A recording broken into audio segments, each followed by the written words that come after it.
Good morning, church. It's good to be with you here today.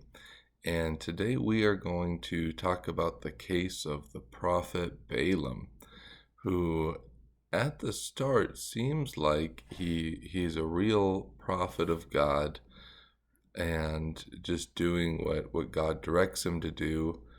But there's some behind the things that happen in his case, and we get some hints of it in the story that teach us that Balaam actually was a pretty bad dude. Number one, if we go to our yesterday's reading, when we're introduced to him, the officials of Balak come and they say, Balaam, come put a curse on the Israelites for us because we want to destroy them. They're too numerous. We're frightened of them. And Balaam says, well, let me check with God and see what he says. And God says, nope, that's not going to work. Don't do it. So he sends them away. He does that right. If the story stopped there, Balaam did well. When they come back and they offer even more and they bring even more numerous people, he says this, even if you were to offer me a house of silver and gold, I still wouldn't go. But let me just check with God and see if he's changed his mind. And God tells him to go. And this is a weird encounter, right? Because then God is furious with Balaam, and we get that weird encounter with the talking donkey. It reminds us that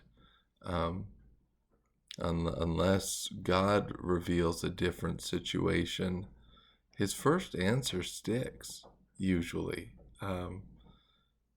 Especially when in a matter like this, when I don't know if we could see that God was testing Balaam with the second time he said to go, or what all was going on in this process, but it was not right that Balaam approached a second time, especially because it was in his desire for the huge amounts of money that Balak was offering, that he was hoping that perhaps God would let him go and curse his people. So we don't want to pursue money. It's not for gain that we engage in this Christian life. And then when he finally goes, he blesses the Israelites all the times. We're reading that today, and eventually he leaves.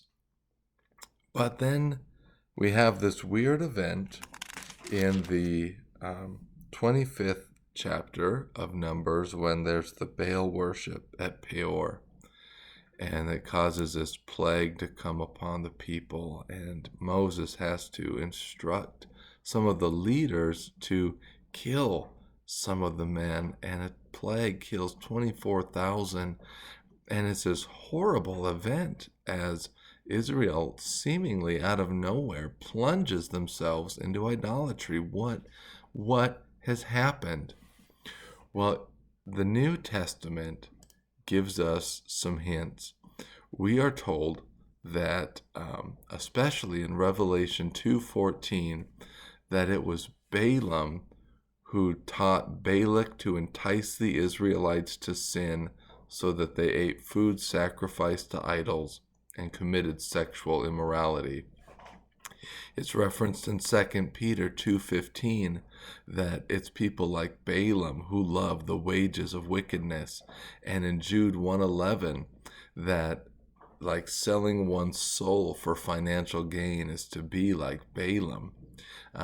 You can look at some of this stuff on this wonderful website called gotquestions.org, and we see that Balaam, even though it isn't recorded in the narrative here, he taught Balak how to get the Israelites. He said, basically, well, I can't curse God with my lips, but I can show you how to get them off track so that they won't be a threat to you anymore. And here we have a glimpse into Satan's schemes. Maybe he can't get to you directly. He can't put a curse on you. No one can put a curse on you because greater is the one living inside of us than he who is living in the world. That's scripture. But he can get to us through indirect ways. He can get to us through temptation. Excuse me.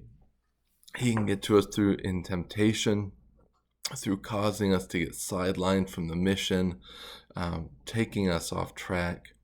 So we have to be careful of those back doors. So a lot of us have a strong front gate. No one could succeed in a frontal assault on our life in spiritual warfare. But it's sometimes those back doors, those secret ways in, that are not as guarded. David was a man of God, but his weakness was in women. And so Satan came in and tempted him in that way and caused all sorts of strife in his life.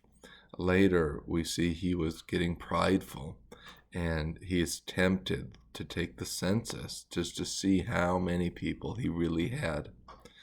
So as you consider the encounter with Balaam, and as you consider that there is an enemy who would desire nothing more than to destroy you and wreck you, but who can't curse you directly, consider your life. Ask God to show you those back doors and strengthen up your whole spiritual stronghold so that you are able to stand in the day of trial. Let me know what your thoughts are, what your questions are, and let me know how you study the Bible. What is it that you do to gird up your spiritual stronghold? What are some of your patterns? I look forward to talking to you soon again.